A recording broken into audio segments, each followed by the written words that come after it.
Nachádzame sa pred trojhviezdičkovým hotelom Spolcentrum v malebnom podtatranskom mestečku Svit. Dobré služby, ústretové vedenie, personál nás presvedčili o tom, aby sme opätovne tento hotel navštívili a vyriešili možnosti spolupráce ohľadom odbornej praxe pre študentov odboru služby v cestovnom ruchu a hotelová akadémia.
Hotel Spolcentrum je typickým mestským hotelom, ktorý ponúka ubytovanie v 40 apartmánoch.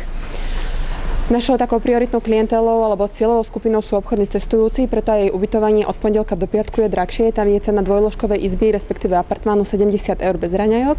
Čo sa týka ubytovania cez víkendy, tieto sa snažíme pokryť pre rodiny s deťmi.